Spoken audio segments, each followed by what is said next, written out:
सावळ्याची जणू सावली या मालिकेच्या येणाऱ्या भागामध्ये जबरदस्त असा ट्विस्ट येणार आहे.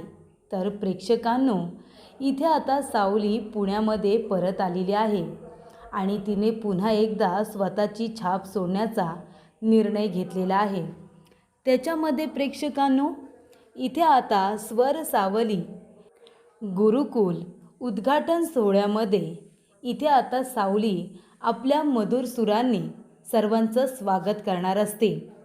तेव्हा प्रेक्षकांनो, उद्घाटन सोहळ्यामध्ये इथे आता सावलीचे स्वर चंद्रकांत काका आणि सारंगच्या कानावरती पडलेले असतात आणि तेव्हा दोघेही जण गुरुकुलमध्ये गात असलेल्या सावलीला भेटण्यासाठी, तिला बघण्यासाठी एकत्र आलेले असतात. आणि तेव्हा इथे आता सावलीच्या निमित्ताने स्वर सावली गुरुकुल याच्यामध्ये सारंग आणि चंद्रकांत काका यांची तब्बल 7 वर्षानंतर हृदयस्पर्शी भेट झालेली असते आणि इथे निमित्त ठरलेली असते ती म्हणजे सावली. तर प्रेक्षकांनो, येणाऱ्या भागामध्ये कशा पद्धतीने या गोष्टी पुढे घडत जातात आपण सविस्तरपणे बघूया. प्रेक्षकांनो, इथे आता सावलीने गुरुकुलमध्ये 25 विद्यार्थ्यांची निवड केलेली असते. 25 विद्यार्थी आल्यानंतर नंतरचे ॲडमिशन कधीही होऊ दे, आपण गुरुकुल सुरू करायचं असं ठरवण्यात आलेलं असतं. तेव्हा इथे जगन्नाथ काकांनी सावलीला गुरुकुलची संपूर्ण जबाबदारी दिलेली असते. तेव्हा इथे 2 दिवसानंतर उद्घाटन करायचं असतं. पण गुरुकुल नेमकं कसं आहे, जागा कशी आहे ही बघण्यासाठी आणि आता डागडुजी करण्यात आलेली असते. ते सगळं बघण्यासाठी इथे आता जगन्नाथ आपल्याबरोबर सावली आणि त्याचबरोबर अबीरला घेऊन गेलेले असतात. तेव्हा अबीर ती जागा बघतो, त्याला ती खूप आवडते आणि सावलीलासुद्धा गुरुकुल खूप आवडतं. एक ॲडमिशन उरलेलं असतं आणि ते ॲडमिशन झालेलं असतं आपल्या ओवीचं. पण अजूनपर्यंत ओवी त्या गुरुकुलमध्ये काही ॲडमिशनला गेलेली नाही. पण अबीरने मात्र तिचं ॲडमिशन करून टाकलेलं असतं आणि ओवीलासुद्धा तिथे जायचं असतं. अमृता तिला 3 ठिकाणी घेऊन गेलेली असते, पण तिन्ही गाण्याची ठिकाणं ओवीला काही आवडलेली नसतात. तेव्हा ओवी म्हणते की मला तिन्ही ठिकाणं अजिबात आवडलेली नाही आहेत, पण तरीसुद्धा तुला त्याच्यामधून एका ठिकाणी घेऊन जायचंच असेल तर तू मला घेऊन जा आणि तिथे नेऊन बसव, पण मला ती ठिकाणं आवडलेली नाहीत असं ओवी स्पष्टपणे सांगते. कारण तिला एकच ठिकाण आवडलेलं असतं गुरुकुलचं, जिथे ओवीला अबीरची आई म्हणजे सावली शिकवणार असते. त्या जागेची निवड ओवीने केलेली असते आणि म्हणून तिला तिथे जायचं असतं. पण अमृताच्या ते अजून काही लक्षात आलेलं नाही असं नाही, तिच्या लक्षात आलेलं आहे, पण तिला भीती वाटते. तिला जवळचं ठिकाण शोधायचं आहे, लांबचं नाही. तेव्हा इथे आता सारंगच्या समोर तिलोत्तमाने एक अट ठेवलेली असते. शंकरराव जे इन्व्हेस्टर आहेत ना, ते मोठ्या प्रमाणे सावली हर्बल या प्रोडक्टमध्ये इन्व्हेस्ट करत आहेत. त्यांना हे ब्रँडिंग आता पुन्हा एकदा मार्केटमध्ये धुमाकूळ घालताना बघायचं आहे. अजूनही लोक सावली हर्बलला आपलंसं करण्याचा प्रयत्न करत आहेत, मग आपण मागे का राहायचं. आणि तेव्हा प्रेक्षकांनो, इथे आता सारंगचं सुद्धा हेच म्हणणं असतं की आई, जर तुला इन्व्हेस्ट करावं असं वाटत असेल तर सावली हर्बल हेच नाव राहू दे. कारण त्यांनी ह्या नावालाच इथे आता प्रोत्साहन देण्याचा प्रयत्न केलेला आहे. याच नावासाठी ते इन्व्हेस्ट करतायत. त्यामुळे आपण सावली हर्बल हे नाव बदलायला नको. आणि तसंही आत्तापर्यंत सावलीच्याच नावाने हे ब्रँड किती चाललं आहे आपल्याला सगळ्यांनाच माहिती आहे. तेव्हा इथे आता सावली हर्बल हे नाव राहू दे. मग याच्यामध्ये तिलोत्तमा एक प्लॅनिंग करते की सावली हर्बल हे नाव ठेवायचं, पण आता सारंगला अट घालायची आणि म्हणायचं की तू आधी कंपनी जॉईन कर, मग मी सावलीचं नाव बदलत नाही.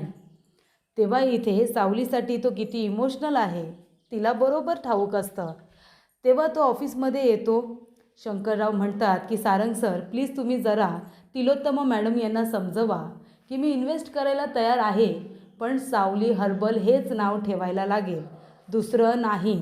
मार्केटमध्ये त्याला व्हॅल्यू आहे, त्याचं गुडविल आहे. त्यामुळे नावामध्ये बदल झाला तर आपलं प्रोडक्ट चालणार नाही. तेव्हा सारंग जातो ऑफिसमध्ये आणि म्हणतो, आई तुला सावलीचं नाव का बदलायचं आहे? नाव बदलू नको. ती म्हणते, ठीक आहे मी नाव नाही बदलत, पण एका अटीवर. तू जर कंपनी जॉईन केलीस ना तरच मी सावलीचं नाव बदलणार नाही, नाहीतर मी बदलेन. आता तू सांग काय करायचं आहे ते. तेव्हा इथे सावलीचं नावसुद्धा राखायचं आहे आणि त्याला कंपनीसुद्धा जॉईन करायची नाही आहे. तर त्याला आता इथे काय उत्तर द्यावं काही कळत नाही. तेव्हा तो विचार करण्यासाठी वेळ घेतो. घरी आल्यानंतर इथे आता टेन्शनमध्ये आलेले असतात ते मोनिका आणि राजकुमार. त्यांना वाटत असतं, अरे देवा, 7 वर्ष आम्ही ही कंपनी सांभाळण्याचा प्रयत्न करतो आहे, निदान नाटक तरी करतोच आहे. आणि हा सारंग आता जर जॉईनिंग करायला आला तर सगळे हक्क अधिकार त्याच्याकडे जातील. मग आमचा काय उपयोग? एवढी वर्ष आम्ही जी मरी मेहनत करतो आहे त्याचा काही उपयोग होणार नाही. कारण का सगळे हक्क अधिकार ती तिलोत्तमा सारंगच्या हातामध्ये देईल ना. मग आपलं कोण ऐकणार आहे? त्यामुळे मला असं वाटतं की आपण एक काम केलं पाहिजे. आपण त्या सारंगला या सगळ्यापासून दूर ठेवलं पाहिजे. उगाच आपण नाव बदलायचा हट्ट केला, निदान नाव तरी बदललं नसतं, आणि जरी बदललं नसतं तरी हा सारंग तरी आला नसता. कशाला नावाचा हट्ट केलास? असं राजकुमार आता मोनिकाला म्हणत असतो. तुझ्यामुळे झालं हे सगळं, तुझ्यामुळे आईने अट ठेवली आणि सारंगला अडकवलं. त्यानंतर सारंग म्हणत असतो, आई हे सगळं कशासाठी? घरी आल्यानंतर तिलोत्तमा विचारते, सारंग काय निर्णय घेतला आहेस? सारंग म्हणतो, आई मी कंपनीमध्ये परत यावं म्हणून तू हे सगळं करतेस का? हे बघ, मला परत कंपनीमध्ये नाही यायचं आहे, पण मी तुला एवढं सांगेन, फक्त सावली हर्बल हे नाव बदलू नकोस, आपल्याला खूप फायदा होईल त्याचा. तेव्हा इथे तिलोत्तमा म्हणत असते, कंपनीमध्ये नसूनसुद्धा तुला कंपनीच्या यशाची काळजी आहे ना, मग का तू कंपनी जॉईन करत नाही आहेस? तू कंपनी जॉईन केलीस तर किती फायदा होईल आपल्याला. अरे हेच वय आहे ना काम करण्याचं, मी थकले आता. तेव्हा राजकुमार इथे म्हणत असतो, आई अगं तू कशाला उगाच त्याला जबरदस्ती करतेस? तिलोत्तमा म्हणते, राजकुमार, मोनिका तुम्ही दोघेजण आमच्यामध्ये बोलू नका, मी आत्ताच सांगते. तेव्हा तिलोत्तमा म्हणते, बोल काय करतोयस तू? सारंग म्हणतो, आई तू कशाला उगाच मला ब्लॅकमेल करतेस? असं करू नकोस प्लीज. ती म्हणते, मी कधीतरी तुझ्यासमोर हट्ट केला आहे का रे? कधीतरी मी तुला असं बोलले का? पण आता का बोलते तू समजून घे ना. का तू तुझ्या आईला समजून घेत नाही आहेस? तुझी या कंपनीला गरज आहे सारंग, गरज आहे. आपण हे रूपम कॉस्मेटिक एवढी मोठी कंपनी जी शून्यातून उभी केली आहे, तुला ती लयाला जायला हवी आहे का? ऐक माझं, तू जॉईनिंग कर. हे बघ सारंग, आता मी हट्ट करते असं समज, पण तुला तुझ्या बाबांची शपथ आहे, तुला कंपनी जॉईन करावीच लागेल. प्लीज सारंग, शपथ आहे तुला तुझ्या बाबांची आणि माझीसुद्धा आणि सावलीचीसुद्धा. तेव्हा इथे सारंगचा नाईलाज होतो. नाही नाही म्हणता म्हणता तिलोत्तमाने त्याच्या नाजूक आता नशेवरती बोट ठेवलेलं असतं, त्यामुळे त्याला नाही बोलताच येत नाही. कारण का चंद्रकांत काका, सावली, तिलोत्तमा हे सगळे त्याचे हृदयाजवळचे लोक आहेत आणि त्यांची शपथ सारंग मोडू शकणार नाही. त्यामुळे इथे सारंग म्हणतो की आई हा तुझा हट्ट आहे का? ती म्हणते, हो हट्ट आहे. आईचा हट्ट आहे आपल्या मुलाजवळ की त्याने कंपनी जॉईन करायची म्हणजे करायची. तो म्हणतो, ठीक आहे, केली कंपनी जॉईन, आणि आता अशी जॉईन कंपनी करतो ना की आता तू बघच सावली हर्बल कुठे नेऊन ठेवतो.